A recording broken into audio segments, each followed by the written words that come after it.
Dito sa dokumentong ito, malinaw na kayo ay mga addict. Hindi kayo forever na nasa pwesto. Balang araw, makukulong din kayo sa lahat ng kababuyan ninyo.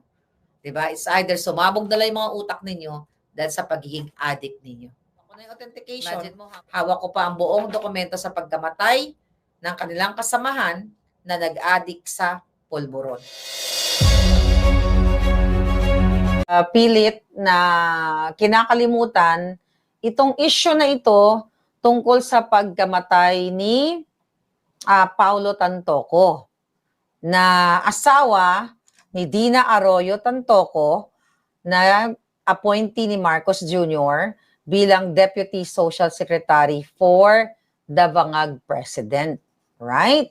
So niho, walang statement ang gobyernong Bangag, ang gobyerno ni Marcos. So kaya naman, mga kababayan, ang inyong palanggang Maharlika, kaya naman gusto talaga akong ipagurgor o ipapatay ng mga hayop dahil sa mga ginagawa kong buwis buhay. So simulan muna natin, okay? Simulan muna natin sa issue, saglit lang to, kung saan na hanggang ngayon, sa kabila ng pananakot sa akin ng Bangag Administration, ay hindi nila magawang magkaso nung inilabas ko itong forensic result na kung saan si Bangag Jr. ay authenticated na addict dito sa Amerika, sa California. Okay, so ito yung unang nilabas natin. Okay? So alam nyo na yan, nag-million-million viewers na yan, at sinasabi nila na ito daw ay AI. Pero hindi sila nagkaso sa kabila ng kanilang pangnanakot sa akin na pa-Interpol, ipadukot, ipapatay lahat na. Okay, binalikan lang natin. Now, natatandaan ninyo, ako, okay, din sinundan ni Dean Chase, ang naglabas ng issue na kung saan na sinasabihan pa tayong fake news noon na si Paulo Tantoco ay talagang namatay siya dahil siya po ay gumamit ng favorite din na ipinagbabawal na pulburon ni Marcos Jr. At hindi lang yan, umamin mismo yung kanyang asawa. So ito, mga kababayan, pinapakita ko lang yung timeline sa inyo. Okay? Para magkakaintindihan tayo, pinapakita lang natin yung timeline. Ngayon, kung naalala ninyo, mga palangga, ay nag-request tayo ng report sa Beverly Hills Police. Okay? So, nag-report tayo. Papakita ko lang yung mga papeles. Ito, hawak ako yung mga papel. Wait a minute. Just to, bigyan ko kayo ng timeline. Noong April 21, ito yung report sa atin ng Beverly Hills. Okay? Na kung saan nag-request tayo ng investigation. Ay, ng record ng kanilang pag-investigate. So, ito na nga, ang pinakita sa yan ang nilabas na ito din ng mga media, pero at tayo ang unang naglabas nito. So, ayan yung binigay sa atin ng Beverly Hills Police na sinasabi dito, on Saturday, March 8, 2025, approximately 11:30 hours, officers were dispatched to the Beverly Hilton Hotel regarding a person not breathing. Officers entered the room and observed hotel security performing chest compression. Then, eto, hindi pa buo. So, actually, ito yan. Ito, ano yan, is snail mail. So, that's from where? County of Los Angeles. Email lang pala yan. So, ang ginawa ko, sumulat tayo. Ito yung mga envelope na pinagdala sa atin. No? Ito ay, una, sumulat tayo sa coroner's, certified pa nga, coroner's office para manghingi, nagbayad pa tayo dyan. Ayan yung ganyan. Para lang to prove, yan yung galing sa coroner's office. Yan yung unang envelope. Mamaya isa-isahin natin yan. Then, ito yung latest envelope na pinadala sa akin. Ito yung pag-uusapan natin. Alright? So, ayan. Sinandyan sa akin, under my name. Okay? So, ayan yung registered mail. Ayan, kahit i-check nyo yan. Certified mail pala. Ayan, galing sa coroner's office. So, itong mga dokumentong ito, binayaran natin to. Kaya, tayo ay nakakuha nito. Okay? Ito yung actually yung resibo natin from the County of Los Angeles Coroner's Office. Ito yung unang receipt. Okay? Na binayaran natin $49. Okay? Ready to process. So, orders completed. Ayan mga kababayan. Yan, okay, yung mga bagay-bagay na yan. Right. So, hindi ko papakita. Ito naman ang na-obtain ni Dean Chase. Ito naman na may mga redacted, Ito naman yung na-obtain niya. Pinag-match ko actually. Bago tayo nag-live, pinag-match ko yung mga information. Pero siyempre, hindi yan 100% magmamatch kasi iba yung coroner's report, iba yung police report. Ang coroner's report, nagpo-focus lang sila sa katawan ng decedent o yung namatay. While yung police report ay tumututok sa kung may foul play, kung sino ang mga sangkot sa crime, yung mga ganon. Okay? Now, here's another, okay. This is from Beverly Hills. Okay? Then, eto na tayo ngayon, mga palangga. Okay? This is from Beverly Hills. Okay? Okay. Now, punta tayo dito. And this is it. Okay? Binigay lang natin yung timeline sa inyo. Right? So, ito, mga kababayan, ito yung sinend sa atin, nakakatanggap lang natin the other day.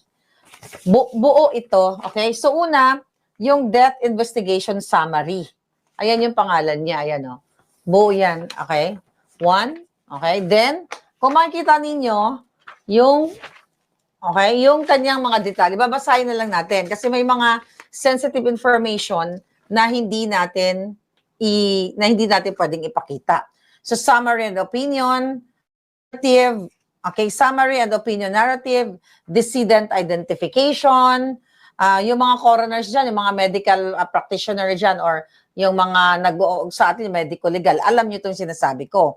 Prior post-mortem procedures, external examination, i-enumerate ko lang sa inyo ito mga kababayan kasi ito yung full report ng medical or coroner's report ng Los Angeles.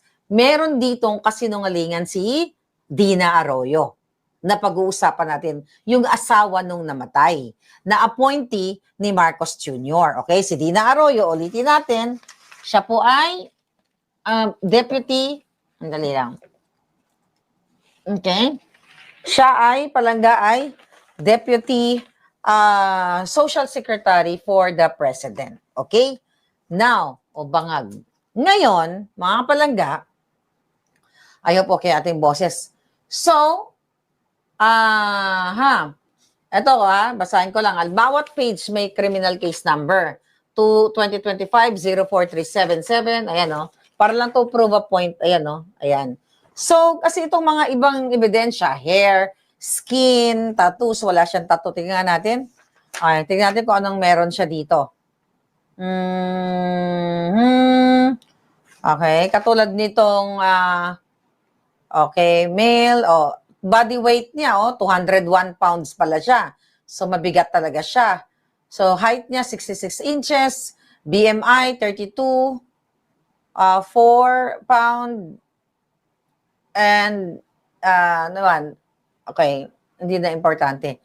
Okay, so, nakalagay dito yung skin niya, tattoo, wala siyang tattoo. Okay, ang sclerae niya, congested. Tignan natin kung ano yung mga importante. Yung leeg niya, normal. Chest, normal. Ang abdomen niya is obese. Nakalagay dito. Then, again, hindi may mga dokumento na hindi natin pwede ipakita. Pero yung pinaka-synopsis, pwede ko ipakita sa inyo. Okay? What else? Postmortem charges. Liver mortis. Color red. Okay. Okay. Evidence of traumatic injury, none. Examination procedures and ancillary testing. Okay. So, sabi dito, photography taken. Okay. So, ang test niya, ang medical doctor niyan ay si Dr. Raf Jaborian Rafi. Okay? So anyway, natapos niya ang kanyang pag-exam ay nung July 9. Imagine mo, kaya pala matagal. Di ba nung nag-request tayo, kung mapapansin nyo dito, nung nag-request tayo ng April wala pang maibibigay sa atin kasi under investigation.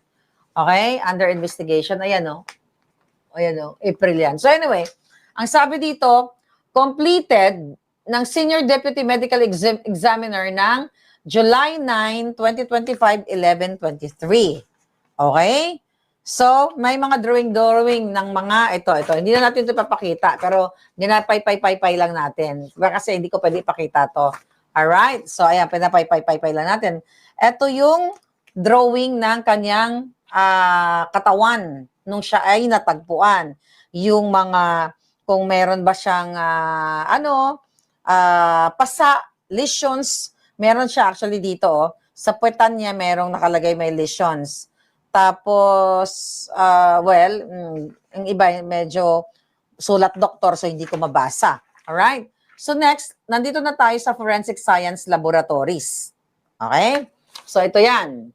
Kailangan nyo malaman para to prove to you na itong dokumento natin, hindi po ito AI. Kahit kayo, pwede kayo mag-request nito sa sa coroner's office sa Los Angeles. Magbabayad lang kayo ng $49 kung gusto nyong i-debunk ako. Okay?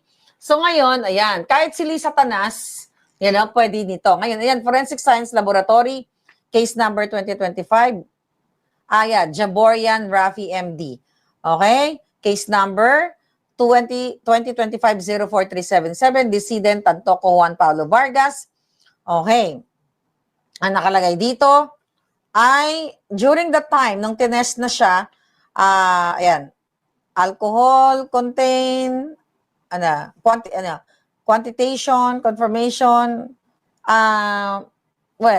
hindi siya importante. Yung mga pangalan ng may mga pangalan ng, doktor ba to? Teka, wait a minute. What is this? Drug screen. Okay. So, diniscreen siya. Okay? So, benzo, alam nyo na yan. Polvoron. Okay? So, ngayon, ang mga analyst, iba-iba. Si Kazarian, si Owen. Okay, yun yung mga pangalan. Alright, tignan natin. Okay. So, mga kababayan, ang nakita talaga dito, yung polvoron. Okay? Yung polvoron. Now, pumunta tayo dito sa, what is this? Investigative report summary na tayo. I think pwede ko to ipakita. Ano ba to? Wala namang information. Okay? So, ang hair niya pala, gray na. So, puti na yung kanyang buhok. Alright? Tignan natin to, March 8, pending. So, ito yun, Okay, natural accident. Ayan, Natural accident. Nakita niyo yan? Nakalagay. Okay, now, turn to next page na tayo. Ito na yung pag-uusapan natin. Ang synopsis. Dito, hindi ito na-report. Hindi pa ito na-report ng media. Baka wala sila, I don't know, hindi sila nakakuha. So, ipapakita ko na sa inyo, o babasahin muna natin yung, ang tawag dito, yung synopsis, then babalik ulit tayo sa timeline ng kaso. Ngayon, sabi dito sa synopsis, o screenshot nyo, you can have it. Okay? Ang synopsis is okay, kasi public document naman ito, may redacted lang siya. Okay, wag natin ipakita yung, okay. So, ito. Right? Yan yung synopsis. Babasahin ko to. Right? So, ito'y patunay na talagang ang grupo ni Bangag, ang mga ina-appoint niya, talagang nagdodroga, nagpupulburon. At ito dapat ang pinag-uusapan sa bayan natin. Pero ayaw nilang pag-usapan, kaya si Maharlika na lang ang magbubuwis buhay. Basahin ko yung synopsis. Anyone, doctors, nurses, medical, chuba-chuchu. Pero ito naman lahat ay Googleable if you want to. Sabi dito sa synopsis, mga palangga, according, listen to this, very important. Kung gusto nyo itong i-echo. Okay? Sa synopsis, ito yung sinasabing, according to the reported information, right, the decedent, yung namatay, and this wife have been visiting family in the United States from the Philippines. Dito pa lang sa unang statement, kasi itong nakasulat dito, base ito sa testamento ni Dina Arroyo. So nagbe-base lang ang coroner's, yung doctor, yung mga examiner, sa testimonya ng next of kin, which is siya, yung asawa. So sabi niya dito, yun nga, nagbisita lang daw sila, okay, sa United States, mga kababayan.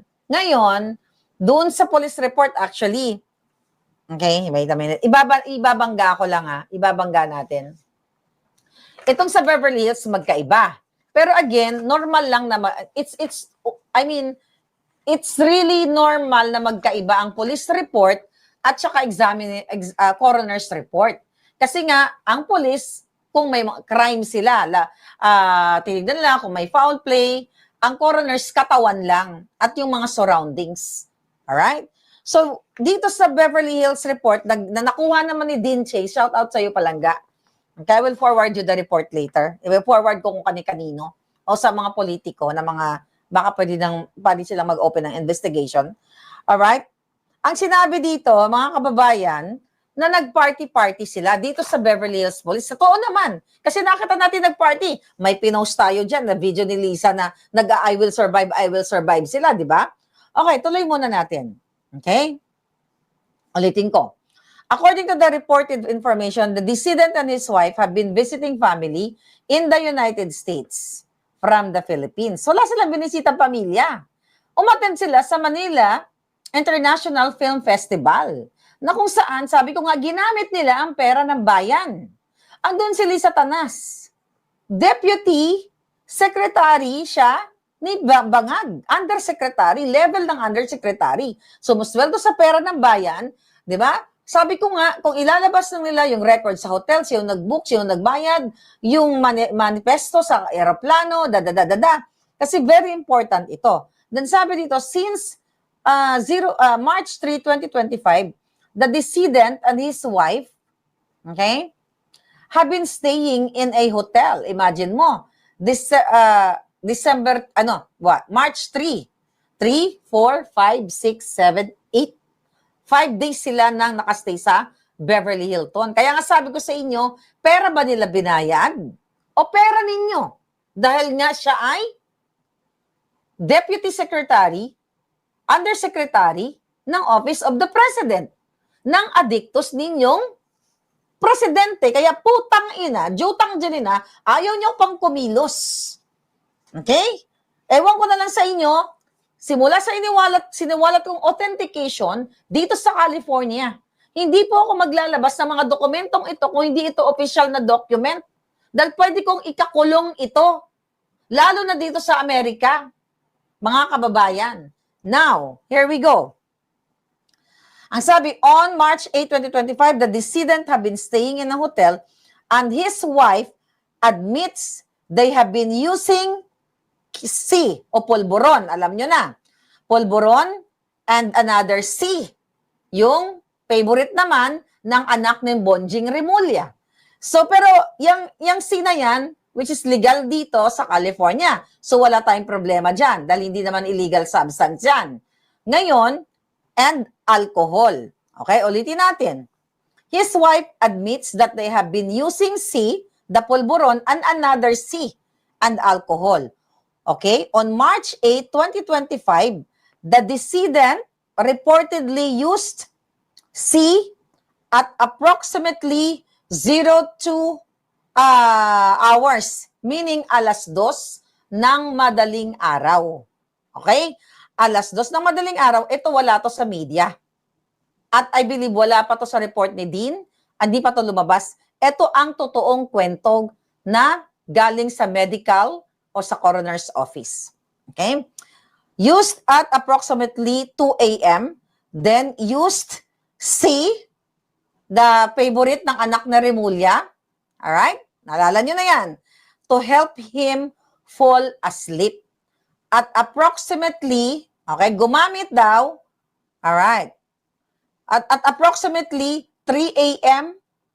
or 4 a.m., alas 4 ng madaling araw.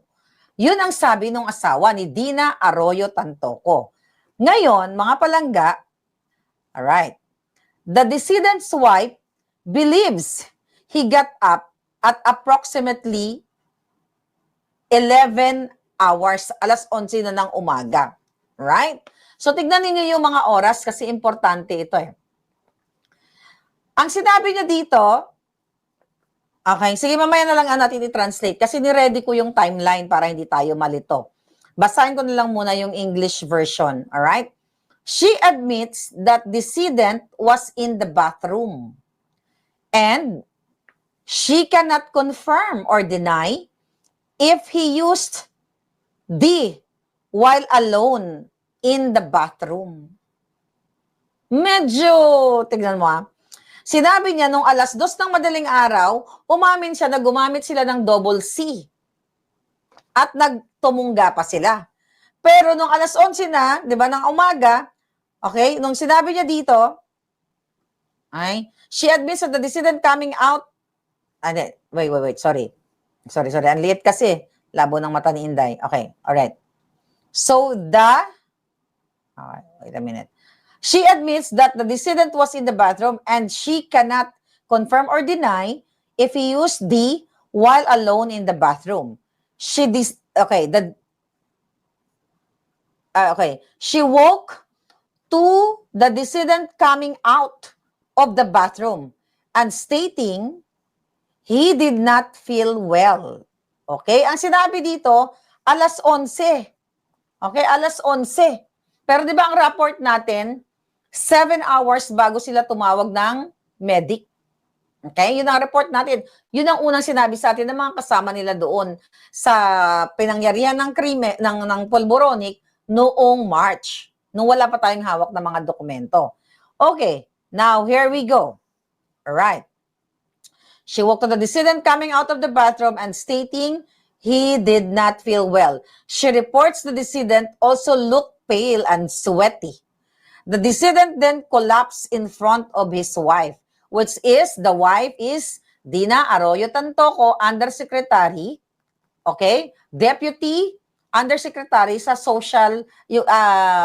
Office of the President, mga kababayan. Ngayon, alright, the decedent's wife called the front desk, okay, of the hotel for assistance. Reportedly, hotel staff provided resuscitative measures until police arrived, who provided resuscitative efforts until paramedics arrived.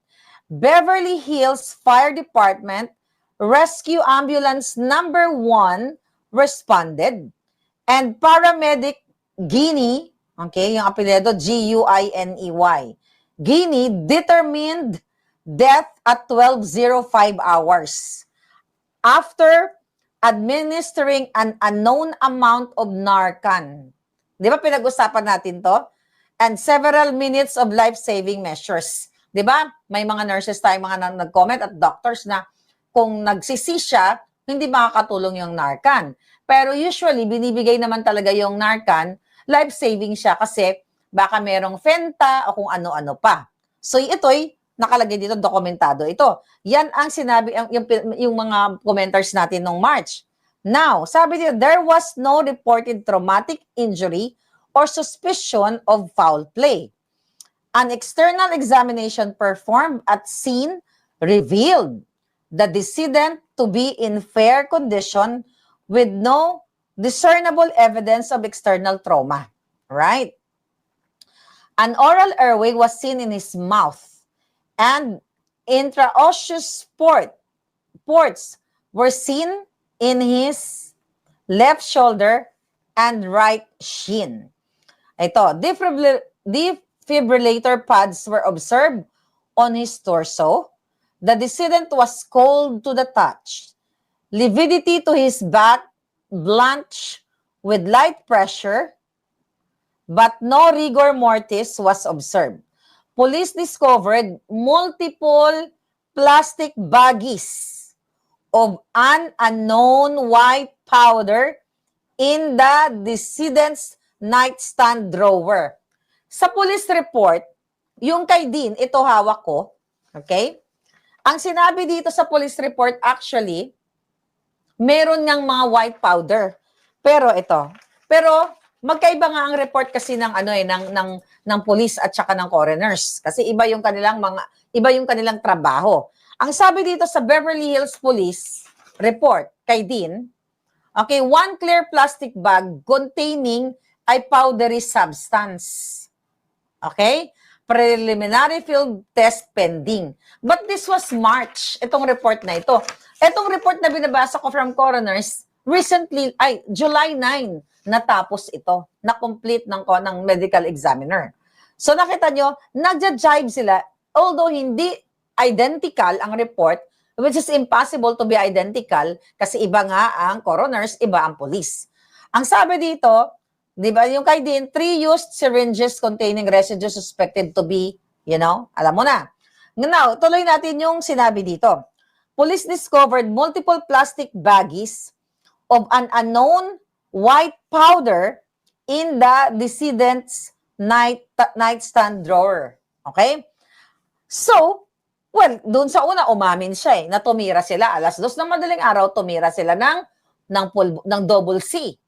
Coca-Cola at saka para lang polvoron at saka yung favorite din ng anak ni Ombudsman, yan si Bonjing Remulla. See that? Ito yung mga nagpapatakbo sa buhay ninyo sa Pilipinas. Ulitin ko sa mga manunood ngayon, ito pong hawak kong dokumento, galing po ito, official ito. Hindi si Maharlika maglalabas dito ng pwede ko ito ikakulong kung gagawa ako ng kwento. Tandaan ninyo, dapat na itong sila Lisa Tanas, hawak nila ang pera ng bayan. Now, ituloy natin. But don't worry mga palangga, may niready tayo ditong timeline ulit, mas maintindihan natin. Alright, asan na ako sa bagay? Additionally, a small round canister with half of an unknown blue pill. Okay, may blue pill pa. 2 halves of unknown white pills. Ano ba yung blue pill? Ano ba yun? Extra? Okay? Ang pinag-uusapan natin dito, undersecretary ito ni Marcos Jr. na sumusweldo sa kaba ng bayan at nagta-travel sila gamit ang pera ninyo. Ngayon, ang sabi dito, 2 halves of unknown pills and a red gummy substance. Ano yung red gummy substance? May idea ba kayo? Pwedeng gummy bear, okay? Red gummy substance was discovered on top of the nightstand during my on-scene investigation. Okay? Ang nagsasalita nito ay medical examiner. The decedent's wife reports that the decedent has been diagnosed with severe acid reflux and multiple over-the-counter medications for gastrointestinal issues were seen throughout the room. The wife reports that decedent's acid reflux is exacerbated by his alcohol and polvoron use. Yan, mga kababayan. Okay? Nakasulat yan. Okay, medical examiner, ayan yan. Di bale? Alam mo, ito dapat ang iniimbestigahan dyan sa Congress at dyan sa Senate. Bakit hindi sila tumawag po sila ng 911, mga palangga. Okay, balikan natin. Okay? Balikan natin yung timeline, mga palangga, na binasa ko kanina. Ayun nga, na sinasabi, alas 3, ayon sa coroner's report, na binasa natin kanina, na alas 3 alas 4 ay gumamit pa sila ng polvoron. Diba? Alas 3, then alas 2. Alas 2, then alas 3, alas 4. Tapos natulog na sila. Pero based dun dito sa Beverly Hills Police Report, meron ditong may mga witnesses, may mga pangalan. Ulitin ko po, ang mga witnesses dito na pinangalanan sila Nolan, yun ba, nilabas ito ni Dean. Nolan, Comar, Ejercito, may mga pangalan. Hindi pwedeng lumabas ito sa coroner's report. Kaya, pinagsama-sama natin dito na nung sa Beverly Hills naman, halos magkakapareho yung timeline nila. 'Di ba? Yung sa atin, yung legitimate, dahil ako nag-request ito, binayaran ko, 3 to 4 a.m., 'di ba? Sinabi na ni Dina Arroyo Tantoco, yun na nga, nagumamit sila ng double C. Okay? Then sa Beverly Hills report, 04:45, pasok pa rin alas 4 to alas 4:45 to 5:15 a.m., 'di ba? Nagsimula nang nangisay-ngisay si Tantoco. Kaya nga sinabi, according to Dean's report, Dean Chase na sinabi umano ni Lisa Tanas sa grupo na normal lang yan, epekto lang yan ng recreational use, da. 'Di ba? Pero magkatugma yung report ng Beverly's at report ng coroners na 11 to 11:30 a.m. ay nag-request sila, tumawag sila sa front desk at dumating nga yung mga pulis, mga kababayan. At 12:05, nag-match din, yung 11:45 na dumating yung paramedics, nag-match din sa Beverly Hills Police report. And also, nung 12:05 na dineklarang wala na siya, nagtugma din at tinawag nga yung coroner's report. So lahat mga kababayan, yung time of death, nagtugma lahat mga palangga. So ang tanong natin dito, okay? Ang tanong natin dito, bakit sa kabila ng saan na to? All right. Wait a minute. Okay.